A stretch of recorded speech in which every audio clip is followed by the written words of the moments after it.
Hello बच्चों, welcome to this video. ये video में हम लोग सरफेस टेंशन का क्विक रिवीजन करेंगे। आई थिंक ये लास्ट चैप्टर है आपका, जिसमें मैं प्रीवियस ईयर्स का प्रॉब्लम सॉल्व करूंगा फॉर फिजिक्स। स्टार्ट करते हैं चैप्टर। सरफेस टेंशन चैप्टर में यहाँ पे स्टार्टिंग में आपको कुछ फॉर्मूले ऑलरेडी लिख के दे दिए। What is surface tension, force per unit length, and it is equal to work done per unit area, और जिसको हम लोग क्या बोलते हैं, equal to surface energy, right. Surface energy per unit area, ठीक है, ऐसा भी बोल सकते हैं। And work done to blowing a soap bubble by increasing its radius from R1 and R2 क्या होता है, 8 पाई। और ये बेसिकली होता है 2 इंटू 4 पाई T R2 square minus R1। Soap bubble के लिए कैसे, दो सरफेस होता है इसलिए दो, यहाँ पे 2 से मल्टीप्लाई होता है। ये भी आपको फॉर्मूला डायरेक्टली दे दिया, when N drops collapse into single drop, मतलब एन ड्रॉप से आपका एक ड्रॉप बनता है और single drop is breaking into N drops, then जो भी एनर्जी रिलीज का फॉर्मूला आपको डायरेक्टली दिया है, फॉर्मूला ध्यान में रखो, capital R is the radius of big drop, ध्यान में रखो। फोर्थ प्रॉब्लम क्या दिया, for a gas pressure inside a gas bubble and for a pressure inside a soap bubble, दोनों में डिफरेंस क्या है, 2 से मल्टीप्लाई हो जाता है, सोप बबल में 2 साइड ही हो जाता है। देन आपका कैपिलरी ट्यूब में height height of rise of capillary tube का फॉर्मूला दिया हुआ है। इस फॉर्मूले से अपने को ये भी मिलते हैं, H is inversely proportional to what, radius of capillary tube. Then आपको सेवंथ फॉर्मूला जो दिया, effect of temperature on surface tension, effect of temperature on surface tension. वहाँ पे T0 क्या है, surface tension at 0 degree Celsius, theta क्या है, temperature rise, and alpha क्या है, कोएफिशिएंट ऑफ सरफेस टेंशन है, ठीक है। स्टार्ट करते हैं सेशन प्रीवियस ईयर का सॉल्विंग। इसमें ज़्यादातर प्रॉब्लम आपके ब्रेकिंग ड्रॉप पे आते हैं, ठीक है, आपका ये सोप बबल पे आते हैं, ठीक है, और सरफेस टेंशन पे पूछता है, ठीक है। स्टार्ट करते हैं सेशन, टोटल 28 क्वेश्चन है। पहले जो प्रॉब्लम इजी इजी रहते हैं वो फटाफट सॉल्व करते हैं, ठीक है, विदाउट वेस्टिंग टाइम। स्टार्ट करते हैं, आपका 28 क्वेश्चन बहुत सिंपल दिया हुआ है। आपको क्या पूछा है, जस्ट यूनिट पूछा है। Okay, let me change this colour, ठीक है। 28 में क्या बोला, ऐसा यूनिट ऑफ सरफेस टेंशन, देखो अभी सरफेस टेंशन आपका क्या रहता है, surface tension equal to force per unit length और surface energy per unit area होता है। तो इसका यूनिट न्यूटन पर मीटर भी हो सकता है और जूल पर मीटर स्क्वायर भी हो सकता है। आंसर आपका क्या है, यहाँ पे आएगा सी आएगा, ठीक है। आपको एक क्वेश्चन और भी दिया है सरफेस टेंशन का यूनिट का, जो ऊपर किधर तो दिया है, मैंने जस्ट अभी देखा था, वो भी कर लेते हैं अभी के, नहीं मिल रहा है, देख, ठीक है, आएगा तो देखते हैं। 27 प्रॉब्लम क्या दिया हुआ है आपको, on one end of towel dips into a bucket with full of water, another end hangs over the bucket. It is found that after some time towel becomes fully wet. It happens because of capillary. Capillary की वजह से वो ये हो जाता है। यहाँ पे कैपिलरी केवल आपको बी में दिख रहा है, आंसर क्या होगा आपका, बी होगा, ठीक है। नेक्स्ट आपका क्या दिया है, select the correct statement out of the following on a liquid survey the pressure, ठीक है। अभी यहाँ पे ये क्वेश्चन, द प्रेशर कभी भी ध्यान में रखो, इसका आंसर क्या आएगा, the pressure on concave side is more than pressure on convex side. Concave side, ये साइड को क्या बोलते हैं, कॉन्केव साइड बोलते हैं, और जो ये साइड है तो उसको कॉन्वेक्स बोलते हैं। आप खुद एज्यूम कर सकते हैं, ये साइड प्रेशर ज्यादा है तभी तो इसका शेप ऐसा है ना, ठीक है। यदि आपका प्रेशर ये साइड ज्यादा रहता तो आपका शेप ऐसा हो जाता। तो pressure on concave side is always greater than pressure on convex side, answer D आएगा, ठीक है। ये मार्किंग में जो भी मैं मार्क कर रहा हूँ आंसर आपको विदाउट मार्किंग वाला मैं पीडीएफ दूंगा, don't worry about that. Question number 25 क्या दिया है, two soap bubbles have radii, कितना बोला है, R1/R2 4:3।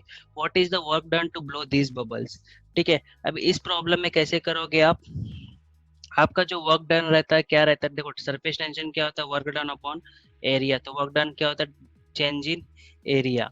तो आप डायरेक्टली यहाँ पे work done is proportional to area बोला है, मतलब 4 पाई R² होता है तो R², तो W1/W2 कितना आ गया आपका, R1/R2 का होल स्क्वायर, कितना आ जाएगा 16/9, आपका ये भी प्रॉब्लम हो गया।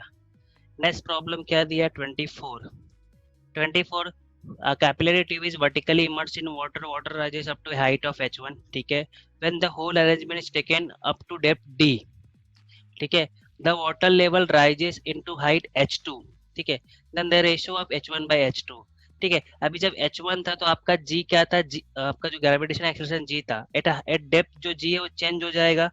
आपका देखो जो आपका इसका फॉर्मूला होता है, किसके लिए निकालना है अपने को? हाइट के लिए। हाइट के लिए अभी हमने फॉर्मूला देखा था ऊपर, कैपिलरी ट्यूब के लिए फॉर्मूला क्या है? T equal to H equal to T cos phi. इस फॉर्मूले से आपको क्या पता चलता है? Two T cos theta upon rho R G. आपका जी कहाँ पे है? मतलब H is universally proportional to क्या है आपका? जी। आपको क्या बोला प्रॉब्लम में? रेशियो निकालना है H one by H two का। ठीक है, जहाँ पे आपका एच वन क्या है ऑन सरफेस और एच टू क्या है? एट डेप्थ है। ठीक है, सो पहला तो आपको क्या निकालना पड़ेगा? एच जी टू निकालना है। But G two at depth क्या होगा? फॉर्मूला क्या होता है जी टू एट डेप्थ के लिए? डेप्थ के लिए आपने फॉर्मूला पड़ेगा रहेगा g dash equal to g one minus D by R. तो जी टू क्या हो जाएगा आपका? जी वन, क्योंकि जी वन आपका ऑन सरफेस है, one minus D by R, ये क्या होगा? जी वन। ये कैंसर हो गया। क्या बचा आपका answer? One minus D by R. आपको डेप्थ कुछ दिया है? नहीं दिया है। तो ये जो फॉर्मूला है तो आपका आंसर यहाँ पे क्या आएगा? बी आएगा, 24 बी हो गया। ठीक है, नेक्स्ट प्रॉब्लम क्या दिया है? 23। क्या दिया है प्रॉब्लम में? Two radii of two columns of U tube R R one and R two. ठीक है, टू कॉलम्स ऑफ यूट्यूब है। यूट्यूब मतलब ऐसा ये यू शेप ट्यूब है। ठीक है, मैं यहाँ पे आपको ये बता देता हूँ, ये आपका यूट्यूब यूट्यूब है। इसमें दो है, दोनों एक का रेडियस आर वन है, दूसरे का आर टू है। When the tube is filled with water, the difference in level of two arms is S. जो एच है वो क्या है तुम्हारा? डिफरेंस इन लेवल है। मतलब इधर भी हाइट ऑफ राइज कुछ, यहाँ पे इसका एक का रेडियस कम, एक का रेडियस डिफरेंट है। इस मतलब यहाँ पे समझो आपका height of rise H one है, यहाँ का height of rise H two है। दोनों के बीच डिफरेंस कितना दिया है? एच दिया है। ठीक है, the surface tension of water and 9 centimetre पूछा है। ठीक है, अभी यहाँ पे आपको क्या दिया है? वाटर, वाटर फील कर रहा है ना। तो देखो, जो हाइट के लिए फॉर्मूला अभी हमने देखा था क्या था? H equal to two T cos theta R rho जी।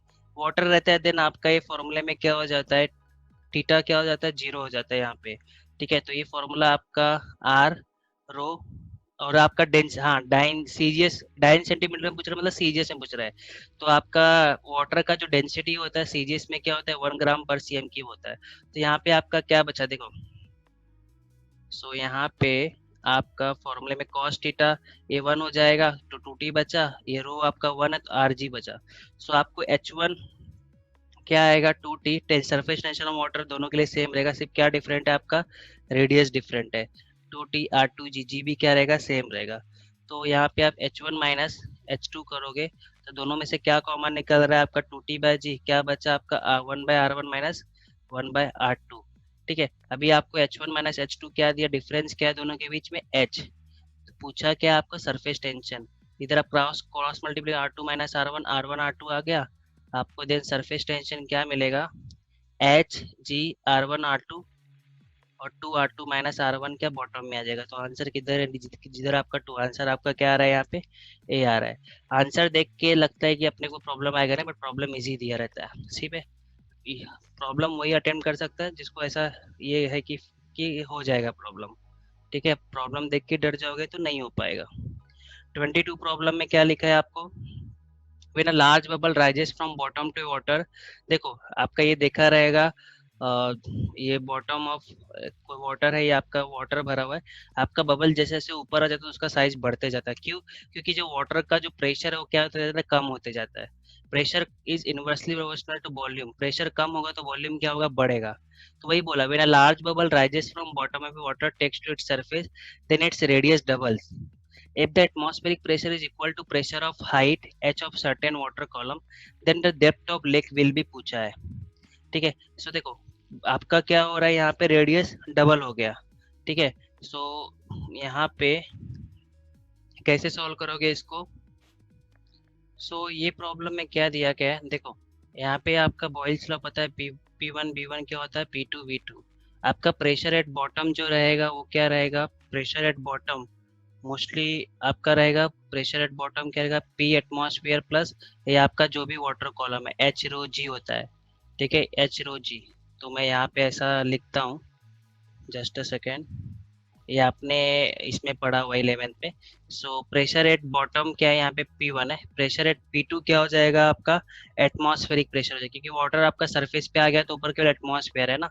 सो मैं यहाँ पे लिखता हूँ जो P1 जो रहेगा आपका atmospheric pressure plus water of pressure of water column, जो कि क्या आएगा आपका एच रो जी, और एच यहाँ पे क्या है आपका डेप्थ है। ठीक है, आपका P2 क्या हो जाएगा एटमॉस्फेरिक प्रेशर, क्योंकि वो आपका जो बबल है अभी सरफेस पे है ना। ठीक है, सो अभी यहाँ पे मेरा P1 बाय जो P2 है, P1 बाय P2 लिखता हूँ, क्या हो जाएगा B2 बाय V1। ये वॉल्यूम ऑफ क्या है वाटर बबल, तो वॉल्यूम ऑफ वाटर बबल क्या आएगा 4 पाई 3 पाई आर क्यूब, तो वॉल्यूम इज प्रोपोर्शनल टू क्या है आपका आर क्यूब। तो यहाँ से मुझे क्या पता चलेगा R2 बाय R1 का क्यूब। ठीक है, अभी बबल का साइज क्या हो गया डबल हो गया, मतलब 2R1 बाय R1, ये क्यूब हो गया, कितना आ रहा है आपका 8। सो P1 क्या आ गया आपका P1 equal to P2 by, just a second मैं चेक कर लूँ राइट ही किया ना मैंने। So P1 P2 equal to, okay right है। So P2 equal to cross multiplication वगैरह सब राइट किया, तो मैं यहाँ पे क्या लिख सकता हूँ आपका P2 इक्वल टू P1/8। आपका भी देखो P2 क्या दिया है, P2 आपका P एटमॉस्फेयर है, और P1 क्या है आपका P एटमॉस्फेयर प्लस H रो क्या है G है। ठीक है, तो यहाँ पे भी मैंने इसको सॉल्व किया, ये 8 P ATM आ गया और P ATM प्लस H रो G। ठीक है, एच आपका डेप्थ है, तभी इसको मैंने माइनस किया, कितना आ रहा है आपका 7 PATM। बट प्रॉब्लम में क्या लिखा हुआ है आपका जो ये है एटमॉस्फेरिक प्रेशर, सेकंड लाइन में देखो क्या लिखा है यहाँ पे, आपका जो atmospheric pressure if the atmospheric pressure is equal to pressure of height H of certain water column. So formula क्या होता है एच रो जी होता है, बट यहाँ पे एच क्या है आपका कैपिटल एच रो जी। तो एटमॉस्फेरिक प्रेशर क्या है pressure of water column of height H, तो इसकी जगह पे मैं क्या लिख दूंगा, ये इसकी जगह पे यहाँ पुट करूंगा तो 7 एच रो जी, तो यहाँ पे आपका क्या देखो रो जी गया आपका, तो एच इक्वल टू क्या आ रहा है आपका 7H, तो आंसर क्या आएगा यहाँ पे आपका सी। ये थोड़ा प्रॉब्लम अलग था, सोचने वाला प्रॉब्लम था। नेक्स्ट क्या है 20 problem, the pressure sorry 21 molecule of water on the surface experiences a net, so net molecule on the surface of water बोला है ना, तो उसको सरफेस ऑफ वाटर बोला तो उसको एडिसिव फोर्स भी रहता है, और आपका क्या रहता है मोस्टली, और कोइजिव फोर्स भी रहता है। नहीं, ऑन द सरफेस बोला तो ओनली डाउनवर्ड अनबैलेंस कोइजिव फोर्स ही आएगा। जो नेट फोर्स पूछा ना उसने उसने नेट फोर्स पूछे, तो नेट फोर्स किधर रहेगा डाउनवर्ड रहेगा ना, क्योंकि यहाँ पे एयर मोलिक्यूल्स है उनका जो फोर्स रहता है एडिसिव फोर्स कम रहता है, तो downward resultant force unbalance cohesive force, answer इसका क्या है आपका डी है। ठीक है, नेक्स्ट क्या दिया आपको 20 20 प्रॉब्लम में क्या दिया है आपका the excess pressure due to surface on a spherical liquid drop बोला है। एक्सेस प्रेशर का फॉर्मूला क्या था पी आई माइनस पी, अभी आपने ऊपर देखा 2T/R, देन क्या रहेगा आपका ये answer P is proportional, excess pressure is proportional to क्या 1/R, that is proportional to R/-1, answer क्या आएगा आपका यहाँ पे डी आएगा। नेक्स्ट प्रॉब्लम क्या दिया आपको क्वेश्चन नंबर 19। ठीक है, which one of the following statement surface tension is work done per energy, और सरफेस एनर्जी नहीं, surface tension is work done per unit length, surface energy is work done per unit force. ठीक है, surface tension is work done, C answer आएगा, surface tension is work done per unit area. अभी देखा था ऊपर हमने सबसे पहला फॉर्मूला, यहाँ पे देखा लिखा है ना surface tension is work per unit area. ठीक है, नेक्स्ट प्रॉब्लम क्या दी है problem 18, two capillary tubes of different diameters are dipped in water. ठीक है, तो H is proportional to 1/R, the rise of water is more in the tube of, किसमें ज्यादा रहेगा जिसका डायमीटर क्या रहेगा more in the tube of smaller diameter. 18 का आंसर क्या आएगा आपका डी, क्योंकि रेडियस कम है तो राइज क्या रहेगा ज्यादा रहेगा, डायमीटर रेडियस का सेम ही हो गया। 17 प्रॉब्लम में क्या लिखा है two small drops of mercury, two small drop बोला है। ठीक है, of each of radius are collapsed to form a large small drop, large single drop, तो आर का भी क्या हो गया, आर डैश ले लो। चलो, the ratio of total surface energy before and after the change is, ठीक है। तो पहले तो ये निकाल लो इसका रेडियस क्या होगा, ठीक है। तो अभी हमने ऊपर एक फॉर्मूला देखा था, देखो दो ड्रॉप को आप कॉम्बिनेशन करते हो तो ये ऐसा कुछ फॉर्मूला लिखा हुआ है आपको, R cube equal to N R cube, ठीक है। सो यहाँ पे ये फॉर्मूला यूज करना पड़ेगा। तो एनर्जी निकालना है तो इजी है, तो आर क्यूब क्या होगा, एन आर क्यूब। यहाँ पे आर क्यूब क्या आएगा आपका, आर डैश क्यूब, और आपका एन कितना 2 है, आर क्यूब क्या आएगा आपका, आर क्यूब, ठीक है। दोनों का सरफेस एनर्जी का रेशियो पूछा, देखो सरफेस एनर्जी क्या होता है आपका, प्रोपोर्शनल टू एरिया, ठीक है। सरफेस एनर्जी क्या होता है, प्रोपोर्शनल टू आपका एरिया ए, और दैट इज प्रोपोर्शनल टू आपका रेडियस का स्क्वायर, ठीक है। So for surface energy before and after, तो बिफोर क्या रहेगा आपका, surface energy E1 bye E2, दो ड्रॉप दिया हुआ है, ठीक है। दो ड्रॉप दिया है तो अभी यहाँ पे दोनों ड्रॉप का आपको सरफेस एनर्जी लिखना पड़ेगा, 2 इंटू एरिया, यहाँ पे आर 4 पाई आर स्क्वायर होता है ना, तो आर स्क्वायर आएगा, इधर पे क्या आएगा आपका, आर डैश का स्क्वायर, ठीक है। तो यहाँ पे क्या ले लो, 2 है, अंदर है आर, आर डैश का स्क्वायर। तो इस फॉर्मूले से मुझे क्या पता चलता है, R by R dash equal to, इसको इधर नीचे लिया, एक क्यूब है ना, इधर 2 बचा, तो आर आर डैश कितना हो रहा है आपका, 2^1/3, ठीक है। सो यहाँ पे मैंने सॉल्व किया, आर आर बाय डैश क्या आ रहा है आपका, 2 1/3, और ये क्या हो रहा है आपका, 2 हो रहा है, ठीक है। सो ये क्या हो गया, 2 इंटू 2^2/3। आंसर आपका क्या आना चाहिए यहाँ पे, जस्ट अ सेकेंड मैं चेक कर लेता हूँ।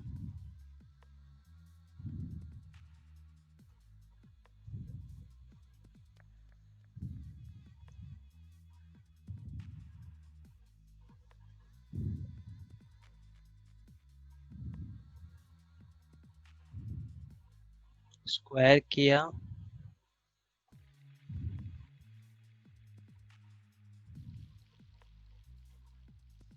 हाँ यहाँ पे मैंने क्या कर दिया, ये 1/2 हो जाएगा, सॉरी ये 1/2 है, ये क्या है आपका 1/2 है, तो नीचे आपका ऐसा हो जाएगा, सॉरी सॉरी यहाँ पे मैंने इसको कट करता हूँ आपका, देखो मैं एक एक करेक्ट कर देता हूँ, ये आपका यहाँ पे आर, आर बाय ये क्या आ रहा है, 1 बाय आ रहा है, ठीक है, 1/2 रेस टू 1/3 आएगा, तो इसकी जगह पे क्या आएगा, 2/2 रेस टू 1/3, 2 है, तो ये मल्टीप्लाई हो जाएगा, तो 1 क्या हो जाएगा, 2 2 रेस टू 2 पावर 2/3 आएगा, बट ऊपर जाएगा तो माइनस हो जाएगा, ये क्या है आपका 1 है, तो क्या हो जाएगा 2 1 - 2/3, लास्ट में आंसर कितना आएगा आपका, 2/1/3। सो E1/E2 क्या आ रहा है आपका, 2/1/3, आंसर क्या आ रहा है आपका, ए आ रहा है, ठीक है। नेक्स्ट प्रॉब्लम आपको क्या दिया है, 16 problem, in a capillary tube having area cross section A, water rises to height h, if cross sectional area is reduced to a by 9, then what is the rise of water in, ठीक है। अभी ये area कम कर रहा है तो obviously ये radius का फैक्टर हो गया, ठीक है। तो ध्यान में रखो, आपका एच इज प्रोपोर्शनल क्या होता है, 1/r, H2/H1 क्या हो जाएगा आपका, R1/R2। अभी एरिया क्या होता है, 4 पाई r² होता है, area is proportional to r², so r is proportional to root area, right. तो यहाँ पे आप क्या कर दो, H2/H1, R1/R2 क्या लिख दो, A1/A2। सो आपका A1 इज वॉट, A है, ये A/9 है, आपका क्या आएगा कट के अंदर, √9। सो H2 क्या हो गया आपका, 3H1, ठीक है। सो H1 क्या दिया है आपको, 3H दिया है, ठीक है। सो आंसर आपका क्या आएगा यहाँ पे, बी आएगा, ठीक है। नेक्स्ट प्रॉब्लम क्या दिया है आपको, ये भी प्रॉब्लम आपका बहुत अच्छा प्रॉब्लम है, 15, a metal wire of density rho floats on a water surface horizontally, if it is not to sink in water, मतलब डूबेगा नहीं, the maximum radius of wire is proportional to, ठीक है। सो इस प्रॉब्लम को कैसे सॉल्व करोगे आप, आपका फॉर्मूला क्या होता है यहाँ पे मैक टेंशन के लिए, इस प्रॉब्लम में क्या है, आपका टेंशन दिया है और वायर दिया है। Basically surface tension for wire क्या होगा, फोर्स पर यूनिट लेंथ। ठीक है। यहाँ पे आपका जो लेंथ है उसको आपको चेंज करना है in terms of force is equal to T into L, और फोर्स उस पर जो एक्ट करेगा वेट एक्ट करेगा, मतलब मास इंटू जी। तो मास into G T into L हो गया। अभी देखो, आपका जो डेंसिटी क्या होता है, मास अपॉन क्या होता है उसका, वॉल्यूम होता है। अब आपका वॉल्यूम क्या होगा, एरिया इंटू लेंथ। ठीक है। एरिया क्या हो गया आपका, पाई आर स्क्वायर लेंथ। ठीक है। मैं यहाँ पे कुछ ज़्यादा, रुको मैं इसको थोड़ा यहाँ पे एक्सपांड करता हूँ। ठीक है। ये रो हो गया। देन आपका मास क्या हो गया, pi are square rho L. इसको यहाँ पे आप पुट करो। Pi are square rho L T into L. ठीक है। यहाँ पे आपका L L cancel, R square equal to क्या आएगा, T pi rho, T pi. Okay, यहाँ पे जी भी है आपका, T pi row g. Are क्या हो गया आपका, टी अपॉन पाई रो जी। ठीक है। क्या किया आपका, सरफेस फोर्स इक्वल टू क्या हो गया, टी इंटू एल। फोर्स क्या हो गया, weight of fire, mass into g. Mass को चेंज किया इन टर्म्स ऑफ ये डेंसिटी इंटू वॉल्यूम। ठीक है। वॉल्यूम क्या, area into length, area of cross section, क्योंकि उसका डायमीटर भी कुछ है ना। हो गया आपका, इसका आंसर क्या है आपका, 15 का आंसर इज ए। ठीक है। नेक्स्ट प्रॉब्लम क्या दिया आपको, 14 प्रॉब्लम। इसमें भी लगता है, a big water drop is form by combination of N small drops. ठीक है। Water, the ratio of surface energy of N drops to the surface energy of big drop. ये भी प्रॉब्लम सेम है। तो देखो, आर क्यूब इक्वल टू क्या, N R cube, हमने अभी ऊपर ही देखा। तो सरफेस एनर्जी अब क्या पूछा है, ऑफ एन ड्रॉप्स, मतलब E of n drop upon big drop पूछा है। ठीक है, E two of big drop. तो देखो, सरफेस एनर्जी क्या होता है, प्रोपोर्शनल टू एरिया और proportional to 4 pi are square, तो ये आएगा। तो यहाँ पे मैं डायरेक्टली लिखता हूँ, क्या आएगा, अभी एन ड्रॉप्स है तो एन इंटू, सॉरी यहाँ पे मैं कर देता हूँ correct, n into area of N drops क्या आएगा, 4 पाई स्मॉल आर स्क्वायर, और इसका क्या आएगा, बिग ड्रॉप का 4 बेक ही आएगा, तो इसलिए 1 इंटू। तो ये कट गया, आपका क्या आएगा यहाँ पे, एन आर बाय स्क्वायर। इस इधर से आपको क्या मिल जाएगा, यदि आप ये करोगे तो आपको मिलेगा are equal to n1/3 are, यहाँ पे पुट करो आप। ठीक है। रेशो एन आपका क्या है, आर, कैपिटल आर की जगह पे क्या है आपका, n1/3 आर, बार से स्क्वायर है, आर आर कैंसल। यहाँ पे ये n है, ये n1/3 है, ऊपर आएगा तो n-2/3 होगा, कट के क्या मिलेगा, ये 1 है ना, तो n1/3 है बचेगा आपका। आंसर क्या आएगा 14 का, ये आएगा आंसर, डी आएगा। ठीक है। इसका मतलब ही क्या होता है, n1/3 का मतलब क्या होता है, इसका जो बेस है इधर 3 है। ठीक है, मतलब 1। 14 का आंसर डी आएगा। नेक्स्ट प्रॉब्लम क्या दिया आपको, 13, when one end of capillary is dipped into one end of capillary tube is dipped into height of water column h, the upward force is कितना है, 105 dyne, due to surface tension is balanced by the force due to weight of water, वही रहता है। the inner circumference of the capillary tube is। ठीक है। इस फॉर्मूले में देखो क्या होता है, कैपिलरी ट्यूब का इनर सरफेस, ये सरकमफरेंस है। आपको पता ही रहेगा, जो सरफेस टेंशन होता है फोर्स पर यूनिट लेंथ होता है, और यहाँ पे आपका जो लेंथ है क्या है, वो 2 पाई आर। तो आपका 2 पाई आर इक्वल टू क्या हो जाएगा, फोर्स बाय 10। आपको अपवर्ड फोर्स कितना बोला है यहाँ पे, 105 डाइन। टी कितना बोला है, 7 × 10⁻², न्यूटन मीटर। डाइन दिया है तो उसको भी कन्वर्ट कर लो न्यूटन में, तो 10⁻5 न्यूटन हो जाएगा। ये क्या, 7 × 10⁻²। 105 को कट करो 7 से, कितना जाएगा, ये 15 आएगा। 15 × 10⁻³ मीटर। ठीक है, से 1.5 × 10⁻² मीटर, 10⁻² को क्या लिख लो आप, सेंटीमीटर। ठीक है, हो गया आंसर आपका ये भी। नेक्स्ट प्रॉब्लम क्या दिया है आपको, 12 problem. A liquid drop having surface energy E is spread into 5 drops. The final surface energy of the droplets is। ठीक है, मतलब एक ड्रॉप बिग ड्रॉप है ये, उसका एनर्जी इज ई। ठीक है, so final surface energy of droplet दिया है, पूछा है, मतलब आपको न्यू एनर्जी पूछा है। E1 आपको ई दिया है, आपको E2 पूछा है। सो देखो अभी इधर भी सेम प्रॉब्लम है, R cube equal to N R cube. So आपको ये 512 दिया हुआ है, तो 512 किसका क्यूब है? 8 इंटू एट 64, 64 एट जा कितना होता है? 8 6 जा 512, तो इधर 8 आर आ गया, मतलब capital big drop is equal to 8 times of small drop. आपको E1 बाय, आपको E2 बाई E1, यहाँ पे E2 क्या है आपका? 512 ड्रॉप्स का, 512 ड्रॉप्स का रेडियस स्क्वायर अपॉन ए बड़े ड्रॉप का, बड़े ड्रॉप का ई दिया है आर स्क्वायर। ठीक है, तो मैं यहाँ पे क्या करूँगा, आपका 512 स्मॉल आर स्क्वायर रहने दो, कैपिटल आर की जगह क्या लिख दूंगा? 8 आर। तो 8 आर का स्क्वायर कितना हो जाएगा? 64 आर स्क्वायर। एक कट गया, कितना आएगा आपको? 8। तो E2 इक्वल टू क्या हो गया आपका? 8 E1। जब आप बड़े ड्रॉप को छोटे ड्रॉप में कन्वर्ट करोगे तो उसका एनर्जी क्या हो जाता है? बढ़ जाएगा। आंसर क्या आएगा 12 का? सी आएगा। ठीक है, नेक्स्ट प्रॉब्लम क्या दिया है आपको? 11 प्रॉब्लम। 11 प्रॉब्लम में क्या लिखा है? In a capillary tube of radius R, straight thin metal wire of radius R is inserted.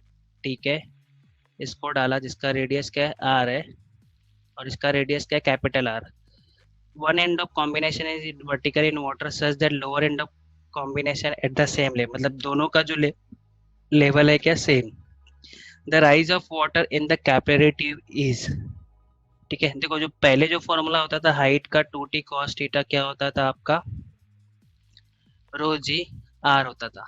ठीक है, अभी क्या कर दिया, ये पूरा जो डायमीटर था आर था, ठीक है, पहले आर था, अभी उसका कुछ सरफेस इसने जगह ले लिया ना, तो आपका जो ये सरकमफ्रेंस कितना हो जाएगा? 2 पाई आर माइनस आर हो जाएगा। ठीक है, तो ये रेडियस की जगह मैं क्या लिखूंगा? केवल आर माइनस आर। समझा क्या? क्योंकि ये इतना सरफेस नहीं है ना। समझ रहे हैं क्या? आपका जो पूरा पहले सरकमफ्रेंस था वो 2 पाई आर था, अभी ये भी इसकी जगह पे आ गया, तो उसका रेडियस क्या हो गया? कम हो गया ना, तो उतना माइनस करना पड़ेगा आपको। ठीक है, नेक्स्ट आप, तो फॉर्मूला क्या हो जाएगा? 2t cos थीटा, और आपका वाटर दिया है तो ये 2 cos थीटा हट जाएगा, 2t rho g r minus r. कौन सा आंसर आएगा आपका? आंसर क्या आएगा आपका? सी आएगा। ठीक है, नेक्स्ट प्रॉब्लम क्या दिया है?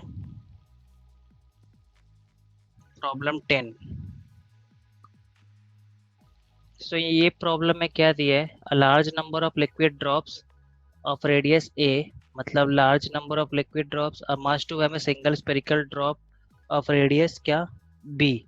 ठीक है, मैंने समझा नंबर ऑफ ड्रॉप्स कितना है, स्टार्टिंग में एन है, जिनका रेडियस क्या? ए है, इनको मर्ज करके क्या बनाया? One one big drop of radius b.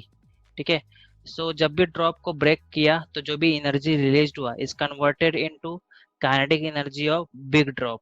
ठीक है, so speed of big drop पूछ रहा है, देखो यहाँ पे क्या होगा आपका? Change in surface energy is equal to kinetic energy. अभी चेंज इन सरफेस एनर्जी क्या आएगा? Surface energy of, surface energy of N drops minus surface energy of क्या? Big drops.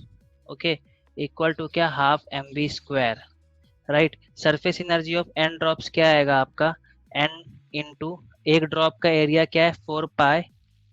ठीक है, सरफेस एनर्जी क्या होता है आपका? देखो टेंशन क्या होता है? D W by d A, तो टी इंटू डी है ना, तो एरिया क्या आएगा यहाँ पे? 4 pi A square into surface tension. ठीक है, और आपका एन ड्रॉप्स है, माइनस बिग ड्रॉप का रेडियस क्या है? 4 pi B square into tension.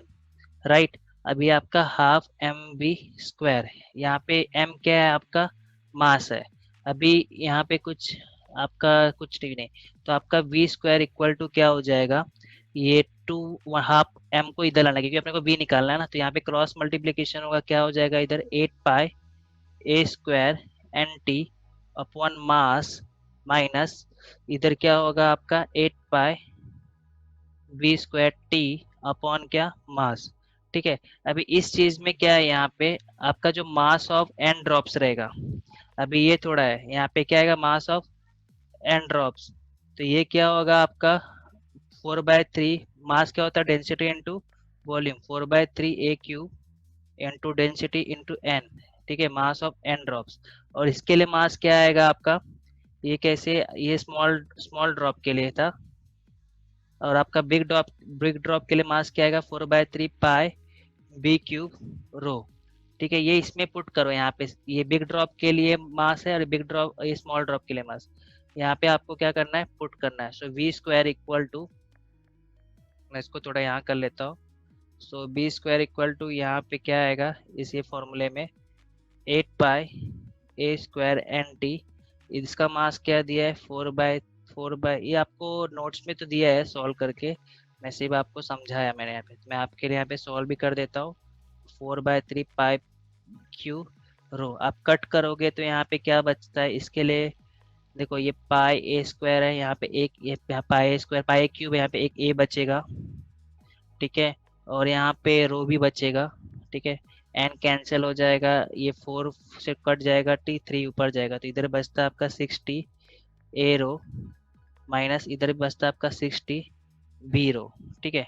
सो इसमें आप कॉमन ले लो, क्या कॉमन लोगे यहाँ पे, 60 बाय रो कॉमन लिया, तो क्या बचा, 1/-1/b, ये आपका v², सो v क्या हो गया आपका रूट में 60/रो 1/a-1/b, ओके, रेस टू 1/2, ठीक है। सो आपका 60, ओके, ये टेंशन है, क्या है आपका आंसर, 10 का आंसर क्या आएगा आपका, ए आएगा, ठीक है।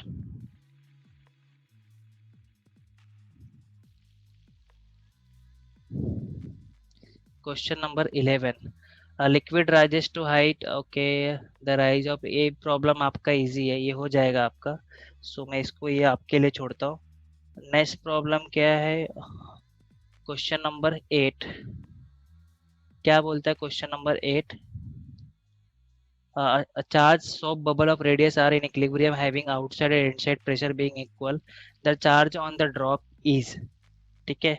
सो देखो, जो फोर्स रहता है, force per unit due to the charge क्या रहता है, फॉर्मूला हमने σ²/2ε के रहता है, बट यहाँ पे इसके लिए क्या लेंगे, बबल है तो के लिए 1 ही ले लो इसको, ठीक है। So excess pressure for due to surface tension क्या आता है, सोप बबल के लिए, सोप बबल के लिए एक्सेस प्रेशर, ये आपका मैकेनिकल फोर्स का फॉर्मूला है, आपने पढ़ा है इलेक्ट्रोस्टैटिक में। एक्सेस प्रेशर के लिए फॉर्मूला क्या है, 40/r है, ठीक है। सो यहाँ पे ये, और ये जो फोर्स है mechanical force per unit area होता है, ये भी ध्यान में रखो, ये ऐसा स्मॉल एफ दिखाते हैं। तो यहाँ पे सोप बबल ले लिया, excess pressure due to surface tension, so pressure भी क्या होता है आपका, फोर्स पर यूनिट एरिया ना, तो मैं ये दोनों को क्या कर दूंगा, इक्वेट कर दिया, σ2ε0 और 40/r। तो यहाँ से मुझे सिग्मा क्या मिल गया, सिग्मा इक्वल टू, एक मल्टीप्लीकेशन करोगे तो रूट में क्या मिलेगा, 8ε/t/r। आपको अभी पूछा क्या गया है यहाँ पे, the charge on the drop is, ठीक है, एंड सिग्मा क्या होता है इन जनरल फॉर्म में, सरफेस चार्ज डेंसिटी होता है, तो चार्ज पर यूनिट एरिया, ड्रॉप का एरिया क्या आएगा, 4πr², ठीक है, 8ε0t/r। आपको क्यू पूछा है, सो क्यू इक्वल टू क्या हो जाएगा आपका, 4πr², 8ε0t/r। सो देखो यहाँ पे दो स्टेप में प्रॉब्लम था, आपका जो मैकेनिकल फोर्स रहता है फॉर ए चार्ज क्या होता है, σ²/2ε k होता है, बट के for water air he consider करके 1 ले लिया यहाँ पे। सो ये मैकेनिकल फोर्स पॉइंट एरिया रहता है। एक्सेस प्रेशर का फॉर्मूला क्या है, सो बबल के लिए 40/r, एक्स प्रेशर क्या होता है, फोर्स अपॉन एरिया, तो जस्ट इसकी जगह पे एक्सेस प्रेशर की जगह पे ये लिख दिया, ठीक है। सो सिग्मा इक्वल टू किया, और सिग्मा का इन जनरल फॉर्मूला क्या होता है, चार्ज अपॉन एरिया, अपने को क्या चाहिए था, चार्ज चाहिए था, बाकी सबको ये साइड डाल दिया, ठीक है। तो आपका यहाँ पे आंसर क्या आ रहा है, 8 का आंसर डी आ रहा है, तो यहाँ पे आपने इलेक्ट्रोस्टैटिक लगाया, ठीक है। बाकी ऊपर के सारे प्रॉब्लम इजी है। For a liquid which is rising in capillary, the angle of contact क्या होना चाहिए इसके लिए, the angle of contact must भी क्या होना चाहिए, एक्यूट होना चाहिए, लेस देन, ऑप्टिज रहेगा तो नहीं राइज करेगा, ठीक है, तो ध्यान में रखो for a capillary. And then when with in increase in temperature surface tension of liquid क्या होता है, डिक्रीज होता है ना, टेम्परेचर बढ़ेगा तो सरफेस टेंशन डिक्रीज होता है। और यहाँ पे कुछ है क्या जो अलग हो थोड़ा, ओके। सो ओवरऑल सॉल्व किया, बाकी सब तो थियरी क्वेश्चन है, आप सॉल्व कर लोगे। यहाँ पे मैंने हमेशा की तरह नीचे भी एक शीट लगाया हुआ है जो आपको 99 से क्वेश्चन दिए, और कुछ कुछ क्वेश्चन ऊपर वाली शीट में मिस किए तो भी आप कर सकते हो। जैसे कि आपका ये question, surface tension of liquid किस में दिया है, 10⁹ डाइन पर सेंटीमीटर में दिया है, तो इसका इट्स इक्विवेलेंट न्यूटन मीटर में क्या हो जाता है, तो ये क्या आएगा आंसर आपका, 10⁷ न्यूटन पर मीटर आएगा। ठीक है, तो ये भी ध्यान में रखो, यहाँ पे मीटर स्क्वायर होना चाहिए, प्रिंटिंग मिस्टेक है। ठीक है, सो ये प्रॉब्लम कुछ दिए नीचे वो भी सॉल्व कर लेना। ऐसा प्रॉब्लम ऐसे पुराने सिलेबस के तो थोड़ा इजी इजी है। ठीक है, जैसे कि आपका 328 ये वाला प्रॉब्लम देखो, आपका square frame of length L बोला है, इज इमर्शन सोप सॉल्यूशन। ठीक है, तो देखो सरफेस टेंशन क्या होता है, फोर्स पर यूनिट लेंथ, और ये लेंथ जो होता है, अभी स्क्वायर फ्रेम बोला तो उसको लेंथ क्या होता है, पेरीमीटर होता है। तो आप यहाँ पे क्या लिखोगे, 4L लिखोगे, तो फोर्स इक्वल टू क्या हो गया, T into 4L। But soap solution के लिए सरफेस दो होता है, इसलिए यहाँ पे आप मल्टीप्लाई कर दोगे 2 से। कभी भी सोप सॉल्यूशन बोला तो आपको फोर्स पर 2 से मल्टीप्लाई करना है। ठीक है, अब यदि आपका सोप बबल बोला तो भी आपका सरफेस एनर्जी करते हैं एरिया में 2 से मल्टीप्लाई करना ही है, ध्यान में रखना। इसलिए यहाँ पे 8TL आ गया। ठीक है, हाँ अभी एक क्वेश्चन है भी देख लो, when NaCl dissolve in water it surface tension. आपको ये भी पता रहेगा इम्प्योरिटी का, यदि आपका वाटर में सोल्यूबल इम्प्योरिटी डाला तो आपका सरफेस टेंशन क्या होता है, बढ़ता है। ठीक है, सरफेस टेंशन इंक्रीजेस, यदि आपका इनसोल्यूबल इम्प्योरिटी डाला, लाइक मिट्टी वगैरह डाल दिया, पत्थर डाल दिया, तो सरफेस टेंशन क्या होता है, डिक्रीज होता है। NaCl क्या सोल्यूबल इम्प्योरिटी, इसलिए सरफेस टेंशन क्या होगा, बढ़ेगा। ठीक है, सो यहाँ पे नीचे बॉटम में कुछ क्वेश्चन दिए गए, कुछ ऑलरेडी हमने ऊपर सॉल्व कर लिए हैं, तो एक बार देख लेना। ठीक है, मैंने आंसर मार्क कर दिए। सो इस तरह हमने ओवरऑल फिजिक्स का ये खत्म किया। ठीक है, सो इसके बाद देखते हैं केमिस्ट्री के कुछ चैप्टर्स का रिवीजन लेते हैं, या इसमें फिजिक्स का कुछ डाउट वगैरह रहेगा तो उसका लेक्चर लेते हैं। ठीक है, मैं आपको एक बार प्लेलिस्ट दिखा देता हूँ यूट्यूब की, जिसमें आपको सारे क्वेश्चन मिल जाएंगे। ये MSTCT physics previous year chapter wise में आपको 12 के चैप्टर ऊपर मिल जाएंगे, सर्कुलर, ग्रेविटेशनल, रोटेशनल, ऑसिलेशन, जैसे भी आपका चैप्टर का इंडेक्स है उस हिसाब से मैंने यहाँ पे डाल दिया चैप्टर। आपको एट द बॉटम 11 के चैप्टर मिल जाएंगे, friction, force, refraction, ray optics. सिर्फ 11th में आपके जो चैप्टर था मैग्नेटिज्म और MEEC का, वो दोनों चैप्टर को मैंने 12 के MEEC, और MEEC मतलब magnetic effect of electric current, और मैग्नेटिज्म के साथ कंबाइन कर दिया है। 11th के वो दो चैप्टर नहीं मिलेंगे बिकॉज वो कॉम्बिनेशन में, एंड बाकी चैप्टर्स मैंने यहाँ पे आपको प्रोवाइड कर दिया। ठीक है, ये आप प्लेलिस्ट देखो, इसमें सबका प्रॉब्लम के साथ सॉल्व किया हुआ है। ठीक है, और PDF भी अटैच है, मैं ये सरफेस टेंशन को भी अटैच कर दूंगा। ठीक है, thank you for this lecture.